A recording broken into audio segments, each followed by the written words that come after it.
नमस्कार, अपन उत्तराखंड देख रहे हैं। आप मैं हूं आपके साथ प्रिय ब्रदृक्ष। रुक लेते उत्तराखंड की कुछ अहम खबरों की ओर, जहां पर खबर उत्तराखंड के देहरादून से है, जहां ऑयल और नेचुरल गैस कॉर्पोरेशन लिमिटेड यानी कि ओएनजीसी ने बाबा साहब भीमराव अम्बेडकर की जयंती पर कार्यक्रम आयोजन किया। कार्यक्रम में सीएम पुष्कर सिंह धामी मुख्य अतिथि के रूप में मौजूद रहे। इस दौरान ओएनजीसी के निदेशक अलका मित्तल ने सीएम धामी का धन्यवाद किया। कनौजिया जी और श्री रणवीर सिंह तोमर जी, भारत रत्न डॉक्टर बाबा साहब अम्बेडकर की 131वीं जयंती के अवसर पर मैं उनको सत नमन करता हूँ, प्रणाम करता हूँ। उन्होंने, आप सभी वक्ताओं ने आपके सामने बहुत विस्तार से उनके कृतित्व और व्यक्तित्व पर प्रकाश डाला है। उन्होंने देश के अंदर जाति प्रथा, समाज में कुव्यवस्था को खत्म करने में जो भूमिका निभाई है वो किसी से छुपा नहीं, हम सब भली भांति जानते हैं। संविधान निर्माता के रूप में भी जो उनका योगदान है उसका ये देश हमेशा ऋणी रहेगा। अब मैं सोच रहा था, जब कार्यक्रम में आया था तो मैं ये बोलूँगा वो बोलूँगा, लेकिन यहाँ पर मैंने एक से एक वक्ताओं को जब सुना तो मुझे लगा कि समय की कमी को देखते हुए आप सभी वक्ताओं के विषयों पर प्रकाश डालने के पश्चात मुझे लगता है कि अधिक बोलना उचित नहीं है। मैं इस बात को कहकर अपनी वाणी को विराम दूंगा कि डॉक्टर अंबेडकर एक व्यक्ति नहीं, विचार थे, एक नेता नहीं, बल्कि पथ प्रदर्शक और एक विचारक नहीं, बल्कि वो समाज सुधारक थे। अभी यहाँ पर एक शब्द प्रयोग किया गया, गॉडफादर, और बाबा साहब दलितों के गॉडफादर थे। मुझे इस शब्द से भी आपत्ति है और मैं समझता हूं कि बाबा साहब अगर ये शब्द सुनते तो उनको भी आपत्ति होती, उनको भी अच्छा नहीं लगता, मेरा मान। तो वहीं आपको बता दें कि उत्तराखंड की राजनीति का माहौल एक बार फिर से गर्मा उठा है। बता दें कि मुख्यमंत्री पुष्कर सिंह धामी के एक बयान को लेकर राजनीतिक गलियारों में चर्चाएं तेज हो गई हैं। बयान किसी और का नहीं बल्कि मुख्यमंत्री पुष्कर सिंह धामी का है। पुष्कर सिंह धामी ने धारचूला से कांग्रेस के विधायक हरीश धामी के लिए यह बयान दिया है। एक कार्यक्रम के दौरान मुख्यमंत्री पुष्कर सिंह धामी ने कांग्रेस विधायक हरीश धामी के अपने लिए सीट छोड़ने के पेशकश पर धन्यवाद व्यक्त किया है। बता दें कि उत्तराखंड कांग्रेस के खेमे में चल रही फूट के बाद मुख्यमंत्री पुष्कर सिंह धामी का यह बयान काफ़ी कुछ बयां कर रहा है। पहले से ही आसार कुछ इस प्रकार लग रहे हैं कि कांग्रेस के विधायक हरीश धामी कांग्रेस का दामन छोड़कर बीजेपी में शामिल होने जा रहे हैं। उसके ऊपर अगर मुख्यमंत्री का धन्यवाद वाला बयान आ जाए तो कहीं ना कहीं यह बात जरूर तय हो जाती है कि हरीश धामी बीजेपी का दामन थाम सकते हैं।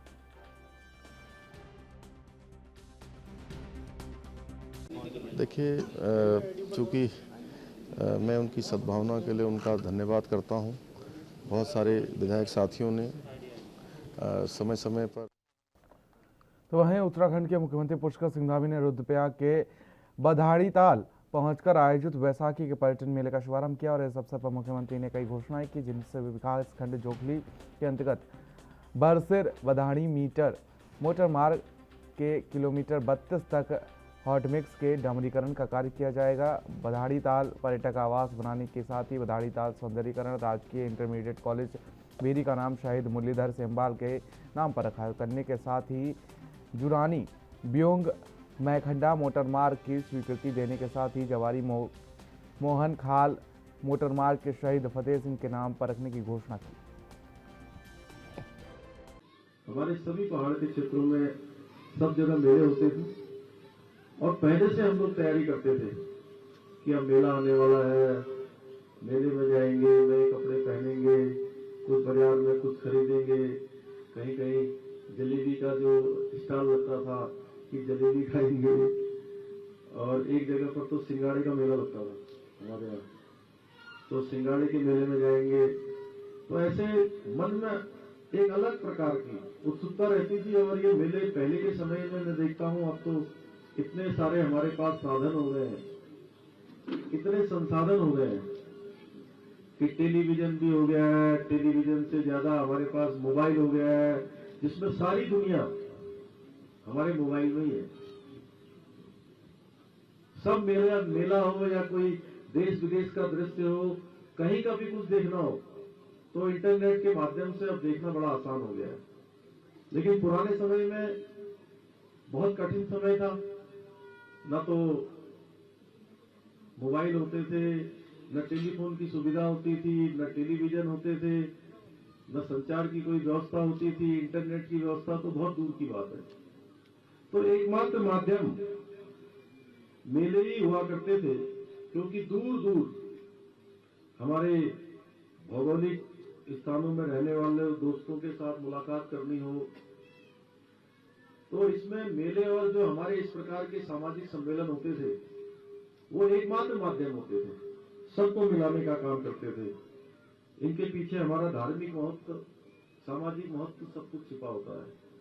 मैं आज आप सभी को अपनी तरफ से बहुत धन्यवाद भी करता हूं कि आप लोगों ने इस क्षेत्र से हमारे लोकप्रिय विधायक आदरणीय भरत चौधरी जी को भारी बहुमत से।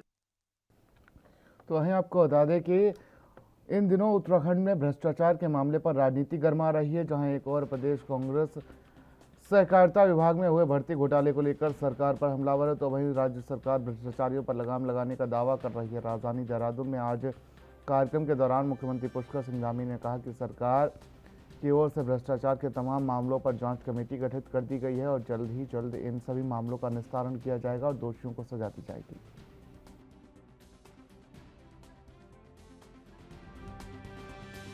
का मामला है, उसमें भी एसआईटी जांच के जो भी गड़बड़ियां उनकी जांचें होंगी। देखिए, हमने कहा है कि हम नई सरकार के गठन होते ही हमने नए काम शुरू किए हैं और इसमें मितव्ययिता, भ्रष्टाचार, इन सभी को हमने सम्मिलित किया है।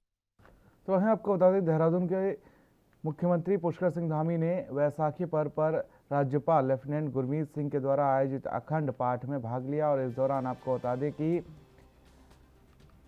गुरमीत सिंह राज्यपाल मौजूद रहे। वहीं मुख्यमंत्री पुष्कर सिंह धामी ने वैसाखी की बधाई देते हुए कहा कि सबकी एक अच्छी शुरुआत हो। आज के दिन ऐतिहासिक है। आज के दिन बाबा साहब अम्बेडकर की जयंती है। आज ही खालसा पंथ की स्थापना हुई थी।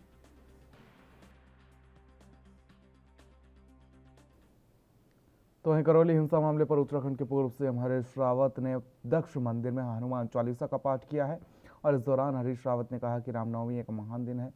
किसी की भावनाओं को ठेस पहुंचाने का सवाल ही पैदा नहीं होता। यदि कुछ लोग सुनियोजित तरीके से ऐसा कर रहे हैं तो उनको ही इसका नुकसान होगा। मुझे लगता है कि सभी चीज़ें षड्यंत्र के तहत की गई हैं।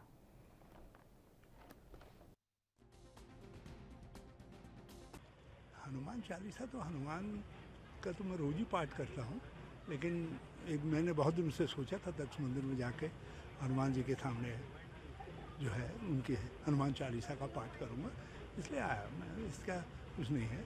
और रामनवमी तो एक महान दिन है और मैं समझता हूँ किसी को भी उससे किसी की भावनाओं से ठेस लगने का सवाल ही पैदा नहीं होता। यदि कोई लोग सुनियोजित तरीके से ऐसी कुछ हरकतें कर रहे हैं तो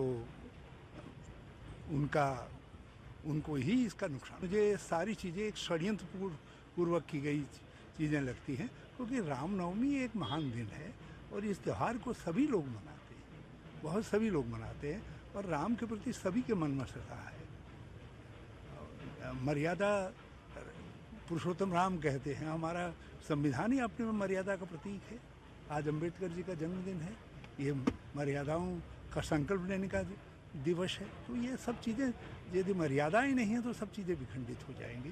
तो ये कोई तो उत्तराखंड के अल्मोड़ा में प्रधानमंत्री आवास योजना के अंतर्गत 2000 लोगों के द्वारा आवेदन दिए गए थे। इसमें पूरे जनपद में 225 लोगों को ही इसका लाभ मिल पाया है। आपको बता दें कि जब इस मामले में सांसद अजय टमटा से पूछा गया तो उन्होंने कहा कि प्रधानमंत्री आवास योजना जो हमारी योजनाएं चल रही हैं 2014 से लेकर 2022 तक के हर साल इसको बढ़ाया जाता है और उनकी लोकसभा में अभी तक 2000 लोगों को इसका लाभ मिल गया है।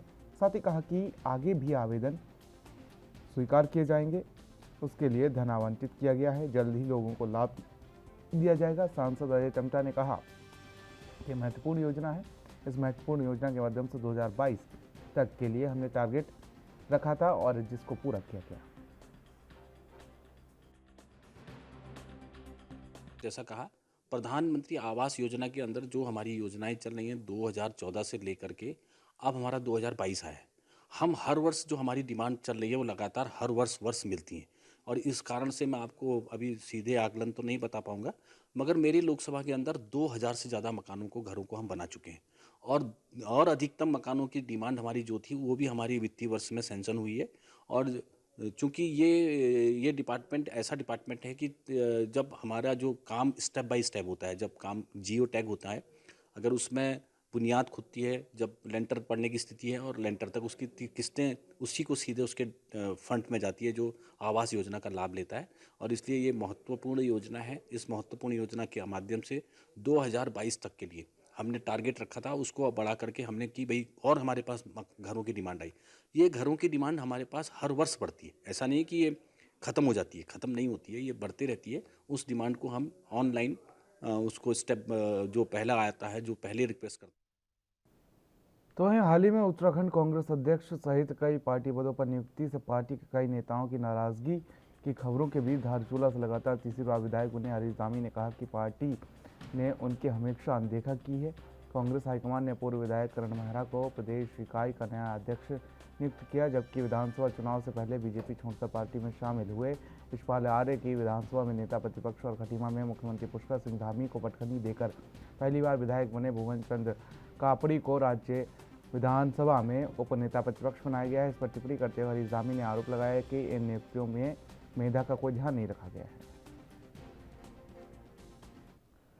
तो वहीं देहरादून में लगातार बढ़ रही महंगाई के खिलाफ महिला कांग्रेस की कार्यकर्ताओं ने टिहरी सांसद माला राज्य लक्ष्मी के आवास के बाहर धरना दिया और टिहरी सांसद पर बढ़ती महंगाई पर चुप्पी साधने का आरोप लगाया। इस दौरान महिलाओं ने कहा कि देश और प्रदेश में लगातार पेट्रोल, डीजल, रसोई गैस के दाम बढ़ते जा रहे हैं, लेकिन बीजेपी के नेताओं को इससे कोई सरोकार नहीं है। महिला कांग्रेस के प्रदेश अध्यक्ष ज्योति रौतेला ने कहा कि माला राज्य लक्ष्मी जनता की प्रतिनिधि है, ऐसे में उन्होंने जनता के बीच आकर उनकी आवाज़ उठानी चाहिए।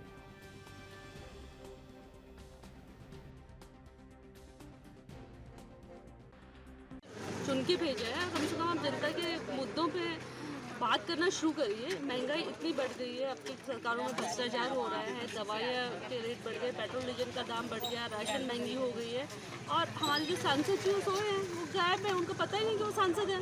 तो हम लोगों का इन लोगों को याद दिला रहे हैं कि भैया आप जनता के प्रतिनिधि हो, जनता ने आपको चुन के भेजा है, कम से कम जनता के बीच में आइए ना कि आप ये सब कुछ कर क्यों रहे हैं, और अपने प्रधानमंत्री जी से ये बोलिए कि आप जनता को इतना परेशान क्यों कर रहे हैं। तो ये हम लोग आज जो है यहाँ से शुरू कर रहे हैं, राजलक्ष्मी जी से शुरू कर रहे हैं कि प्रदेश की जो जनता है उसने आपको चुन के भेजा है और आपको उनके बारे में बात करनी पड़ेगी। आगे क्या रहेगा आपका? आगे पूरे प्रदेश में जहाँ जहाँ बीजेपी के सांसद हैं और विधायक हैं उन लोगों से सवाल किए जाएंगे। महिला कांग्रेस इसमें पूरा सारी जगहों पे पूरी 70 सीटों में जो इनकी सीटें आई हुई हैं, 47-48 सीटें, इनसे हम सवाल करेंगे। और जो हमारे सांसद हैं इन लोगों से हम बात करना चाह रहे हैं, इनको याद दिलाना चाह रहे हैं बेसिकली कि आपको जनता ने भेजा हुआ, जनता के प्रतिनिधि के रूप में आप लोगों के। तो उत्तराखंड के विकास नगर का लोहरी गांव आज जलमग्न हो गया है। आपको बता दें कि ये वही लोहरी गांव है जो यमुना के बहाव के बीच अब वहां सैलाब, आंसुओं का सैलाब बनना शुरू हो गया है। हजारों घरों को रोशन करने के लिए जलमग्न हुआ है लोहरी गांव। और आपको बता दें कि यहां से बिजली का प्लांट बनाया जाएगा, जिसको लेकर यहां पर ये गांव खाली कराया जा रहा है। लेकिन आपको बता दें कि लोगों को ना पूरी तरीके से सुविधाएं मिल रही हैं और ना ही उनको वहां से पलायन करने के लिए प्रशासन उनका साथ देता हुआ नजर आ रहा है, जिसको लेकर लोगों ने वहां पर आवाज़ उठाई। साथ ही उनका साथ देने पहुंचे पूर्व नेता प्रतिपक्ष और कांग्रेस विधायक प्रीतम सिंह ने सरकार पर उनकी अवहेलना का आरोप लगाया है।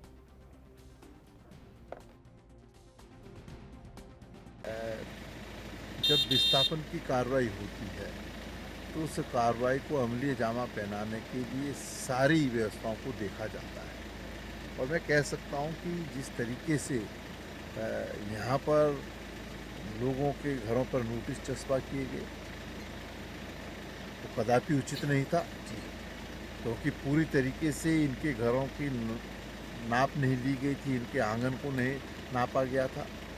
तो ये सब अनियमितताएं थी। अगर अनियमितताएं नहीं होती तो फिर आज यहाँ पर जो है ना तो प्रशासन को आना पड़ता, ना मुझे आना पड़ता है। ये बड़ी घोर लापरवाही जो है निश्चित रूप से UGVNL के जो अधिकारी है उन्होंने प्रशासन और सरकार को गुमराह करने का काम किया है।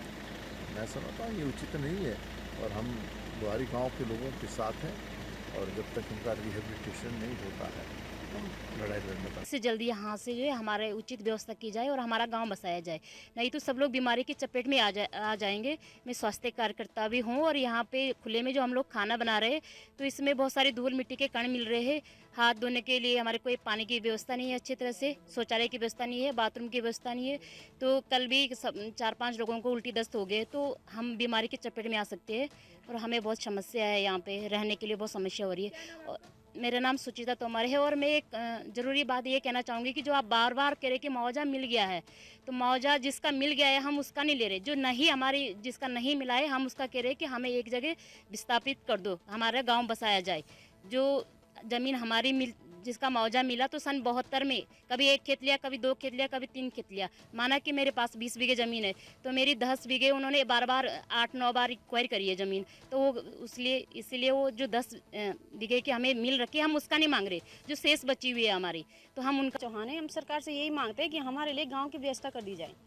हमारे पास यहाँ रहने के लिए जगह नहीं है, सोने के लिए जगह नहीं है, खाने के लिए जगह नहीं है। हम तो सारे ऐसे व्यस्त पड़े हैं, इधर उधर पीने के लिए पानी नहीं है हमारे लिए। सरकार तो अपने उत्तराखंड में खबरों का सिलसिला लगातार जारी है। यहाँ रुकेंगे छोटे से ब्रेक के लिए।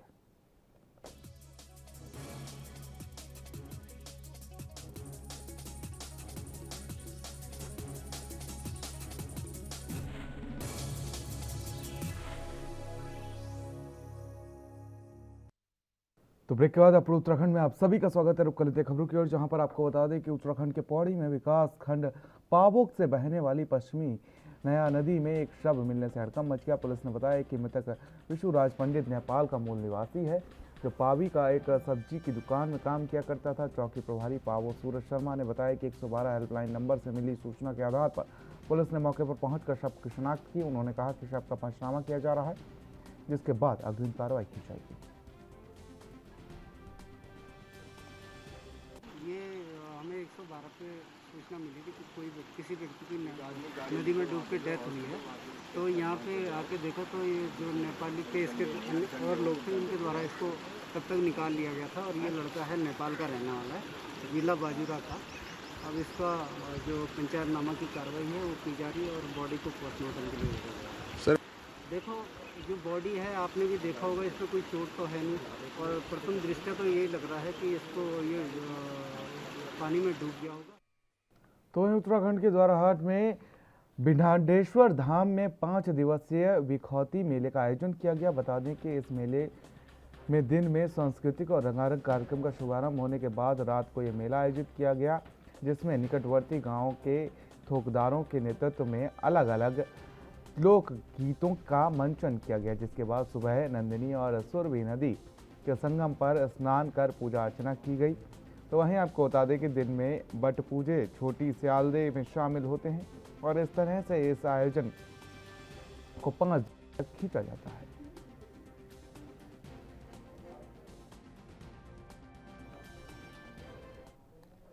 तो उत्तराखंड में पर्यटन सीजन को लेकर पुलिस प्रशासन पूरी तरीके से अलर्ट हो गया है और आपको बता दें तैयारियों में जुट गया है। डीआईजी डॉक्टर नीलेश आनंद भरने ने पुलिस लाइन तल्लीताल के सभागार में पुलिस अधिकारियों के साथ होटल व्यवसायियों और टैक्सी यूनियन के पदाधिकारियों के साथ बैठक की। इसमें आगामी पर्यटन सीजन को देखते हुए यातायात व्यवस्था, रूट प्लान, बेहतर पर्यटन और सुगम यातायात जैसे मुद्दों पर चर्चा की गई।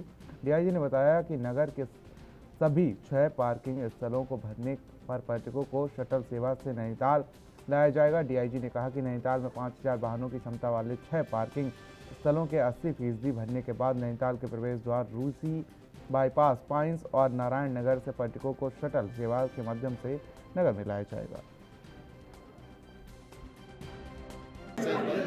ये जो हमारा पर्यटक सीजन है अभी ऑलमोस्ट अप्रैल के बाद रेगुलर चालू हो जाता है पर्यटक सीजन, क्योंकि छुट्टियां खत्म हो जाती है, गर्मियों का टाइम आ गया है तो पूरे भारत से लोग यहाँ आ रहे हैं। और अब जो लगातार 4 दिन की छुट्टियां आ रही है इसमें ऑलमोस्ट सब जगह होटल सारे बुक है, तो अप्रत्याशित भीड़ की आने की आवश्यकता संभावना है।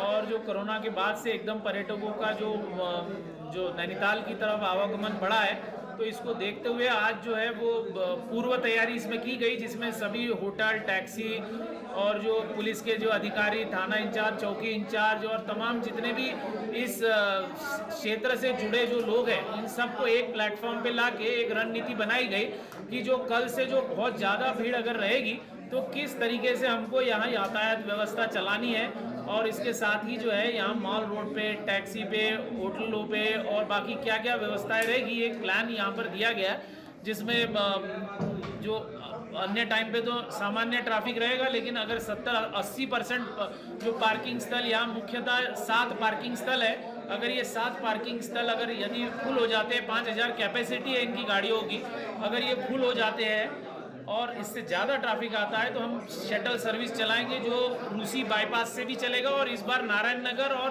पाइन से भी चलेगा। इस बार ये नई व्यवस्था होगी जो नारायण नगर और पाइन से भी हम लोग शटल चलाएंगे, तो चारों तरफ से जो ट्रैफिक आता है। तो वहीं उत्तराखंड के हल्द्वानी में पुलिस ने सेक्स रैकेट का भंडाफोड़ करते हुए 8 लोगों को गिरफ्तार किया है। एसओजी और महिला ट्रैफिकिंग सेल की टीम ने संयुक्त रूप से सेक्स रैकेट का भंडाफोड़ किया है। आपको बता दें कि इसमें कार्रवाई में 8 आरोपी युवक और गिरफ्तार किया गए हैं। सीओ विभा दीक्षित ने बताया कि हल्द्वानी के लालडाट क्षेत्र में सेक्स रैकेट का कारोबार काफ़ी दिनों से चल रहा था। तो वहीं आपको बता दें जिसमें कार्रवाई करते हुए आरोपी गिरफ्तार किए गए हैं और पुलिस द्वारा न्यायालय में पेश किया गया है। इसमें बेसिकली 8 लोग हैं, 4 पुरुष हैं और 4 महिलाएं हैं और ये अलग अलग स्टेट से हैं, कुछ दिल्ली के हैं, कुछ बंगाल के हैं।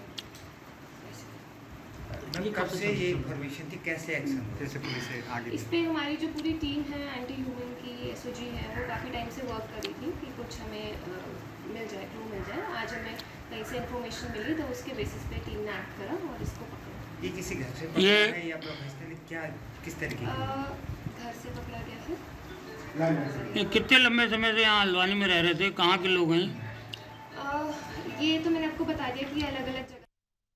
तो खबर केदारनाथ धाम को लेकर है। इस बार केदारनाथ धाम और पैदल मार्ग पर यात्रियों को हाइपोथर्मिया के साथ ही ऑक्सीजन की कमी से नहीं जूझना पड़ेगा। ठंड से यात्रियों की तबीयत बिगड़ने पर उनको तत्काल वार्म रूम में लेकर उपचार किया जाएगा। तो वहीं यात्रा के दौरान आपको बता दें केदारनाथ धाम और पैदल मार्ग में श्रद्धालुओं की बेहतर स्वास्थ्य सुविधाएं मिलेंगी। ठंड से किसी भी यात्री की तबीयत ना बिगड़े, इसके लिए पैदल मार्ग से धाम तक संचालित मेडिकल रिलीफ पॉइंट में वार्म रूम स्थापित किया जा रहा है। आपको बता दें केदारनाथ में ठंड अधिक होने के कारण ज़्यादातर यात्रियों को हाइपोथर्मिया से जूझना पड़ता है। लिहाजा ऐसी स्थिति में पैदल मार्ग और धाम में स्थापित वार्म रूम में उनका उपचार किया जाएगा।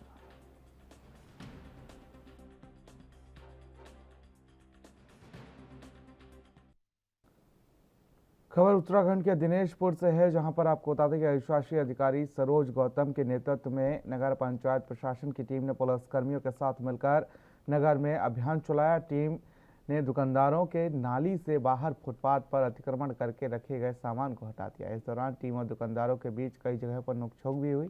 सभी दुकानदारों को चेतावनी दी गई कि यदि फुटपाथ पर उन्हें अतिक्रमण करने का प्रयास किया तो उनके खिलाफ कार्रवाई की जाएगी। साथ ही आपको बता दें कि उनके चालान भी काटे जाएंगे। साथ ही बाहर रखे गए सामान को जब्त कर लिया जाएगा। क्या ये हमारा मेन रोड है, हाईवे की रोड है और इसमें लोगों ने ऐसा अतिक्रमण कर रखा है। बिल्कुल लोगों को यातायात में इतनी असुविधाएं हो रही है, तो इसलिए आज एक अतिक्रमण इनका जो अतिक्रमण कर रखा है रोडों को। तो अपने उत्तराखंड के इस खास बुलेटिन में फिलहाल मेरे साथ इतना ही। देश और दुनिया के अहम खबरों के लिए बने रहिए एनबी न्यूज़ के साथ। नमस्कार।